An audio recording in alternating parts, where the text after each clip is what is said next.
Doctor साहब अस्सलाम वालेकुम। वालेकुम अस्सलाम, वालेकुम अस्सलाम।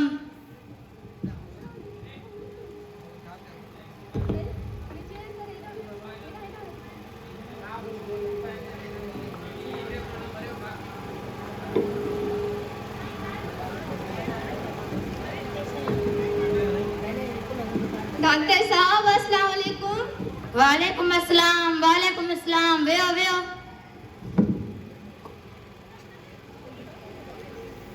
बॉयज की दरख्वास्त दी कजे तो पांच मोबाइल बंद रखो। इन वक्त रिकॉर्डिंग ऑन न कयो। बॉयज जेकी बान पांच मोबाइल बंद रख कर रखो। बाबा कंपाउंडर हाली ओपीडी बंद कर अॼु मरीज़न खे 20 मिंट ॾिसंदासीं। नालो छा आहे बाबा? डॉक्टर साहब नाले में छा रखियो आहे? तू पांजी दवा दे। कहिड़े कबीले सां तालुक रखो था? तव्हां जो कहिड़ो कमु आहे? कहिड़े बि कबीले सां तालुक हुजे तव्हां पंहिंजी दवा ॾियो। कद घणा किलोमीटर आहे? मुंहिंजो मतिलबु आहे त घणा मीटर आहे? मुंहिंजो कद 30 मीटर आहे। तव्हां जो हुन सां कमु आहे? ईअं ई पुछां पियो। तव्हां पंहिंजी दवा ॾियो। मूंखे ज़ुकाम, मथे में सूर ऐं बुखार आहे। अचूं था उन ॻाल्हि ते बचूं था। पहिरियां फार्म भरबो, पोइ तव्हांजी ट्रीटमेंट थींदी, ठीकु आहे? अच्छा मूंखे ॿुधायो त चाइना जो वॾो तालो घणे मिलंदो आहे, नंढो तालो घणे मिलंदो आहे? मां हिते ताले जी शॉप ते आई आहियां। ईअं ई आहे क्यों क्वेश्चन? मूंखे कहिड़ी ख़बर? मां कहिड़ो वठण वेंदी आहियां। Very good very good. भला मूंखे ॿुधायो, काफ़ी माण्हू चवंदा आहिनि त डॉक्टर साहब तव्हां ब्यूटीफुल हो। इहो सच आहे या वहम आहे मुंहिंजो? इहो तव्हांजो वहम आहे पंहिंजो, पोइ उहे अंधा हूंदा। अच्छा हिन सुस्तीअ जी ऐं मथे सूर जी का वजह? उहा मूंखे ख़बर न आहे। अच्छा अचो त गुॾो गुॾी खे ॾऊं। इहो कहिड़ो सबक़ु आहे? कहिड़े क्लास जे ॿारनि खे पढ़ाए वेंदो? मां हिते स्कूल में वेठी आहियां या ट्यूशन सेंटर ते वेठी आहियां? न तव्हां क्लिनिक ते आया हो। त कोई दवा ॾियो न। हाज़ुर तव्हांजो चेकअप थींदो।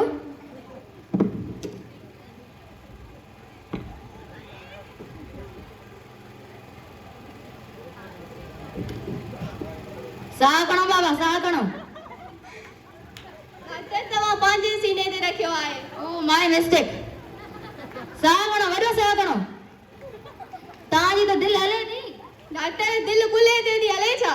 न मुंहिंजो मतिलबु आहे त जेके तव्हांजो रगूं उहे जेके गॾियल आहिनि त हुन में मूंखे ख़बर पई त जेको तव्हांजो हार्ट आहे उहो हले थी, ठीकु आहे? अच्छा ॿियो हाणे ॿुधायो तव्हांजो मसइलो छा आहे? डॉक्टर साहब मूंखे मथे में सूर आहे, ज़ुकाम आहे, बुखार आहे ऐं सी बि थिए थो। अच्छा सी थिए थो? जी जी। सी थियण लाइ तव्हांखे हिकिड़ो सुठो कंबल वठणो पवंदो। डॉक्टर साहब कंबल मूं वटि आहे। कंबल तव्हांखे सुठो वठणो पवंदो, उहो मां हिते लिखांसि थो। जी जी। अच्छा राति छा खाधो हुओ? मूं मानी खाधी हुई। छा सां? जंहिंसां खाए पी आहे। दाल सां खाए, ॿिया वाङणनि सां खाए, ॿिया गोगड़नि सां खाए, ॿिया तव्हां छा सां खाधी? मां उहे न खाईंदी आहियां। मुंहिंजो मतिलबु त what is the meal of the dinner of the of night? Doctor साहब तव्हांजो डिनर सां छा मतिलबु आहे? मतां तव्हांजे मादे में इंस्पेक्शन हुजे, मतां तव्हांजी ब्लड सर्कुलेशन ब्लॉक थी वई हुजे, तंहिंजे करे त पुछां छा खाधो हुओ? डॉक्टर हू चिकन खाधी हुई। फार्मी या देसी? उहा मूंखे ख़बर न आहे।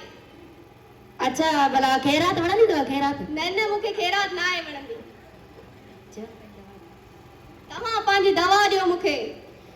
तव्हां जेका दवा चवंदो ख़ुदा जो कसम मां लिखी ॾींदोमांव, रुॻो सब्र कयो। डॉक्टर साहब तव्हांखे ख़बर हूंदी न त मूंखे कहिड़ो मर्ज़ आहे, बुखार आहे, ज़ुकाम आहे, छा आहे? हुनजी दवा तव्हां ॾींदव, हुन मां कीअं ॿुधाईंदसि? ज़ुकाम राति खां वठी अथव? न। गले में ख़राश? न। उल्टी आहे? न। ॿुधण सही थो अचे भला? हा ॿुधण पई अचनि तव्हांजी इहे बकवास ॻाल्हियूं। कन में भला ज़ू ज़ू हरून वॼनि था? न। मुंहिंजी यादि ईंदी अथव?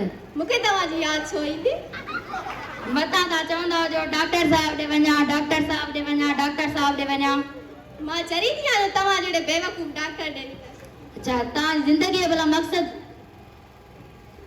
डॉक्टर तोसां मसलो छा आहे? सवेर खां मूंखां सवाल जवाब पिथो करी, छा खाधो अथई, छा पीतो अथई, या तव्हां दवा था ॾियो मूंखे? मां दवा लिखां न ॿुधो? इहा दवा था लिखो तव्हां? छा खाधो अथई, छा पीतो अथई, छा पसंदि अथई, चाइना जो तालो घणे थो मिले, इहा तव्हां दवा था ॾियो मूंखे? कहिड़े क़िस्म जा डॉक्टर आहियो? डॉक्टरनि जो नालो ई ख़राबु करे छॾियो अथव।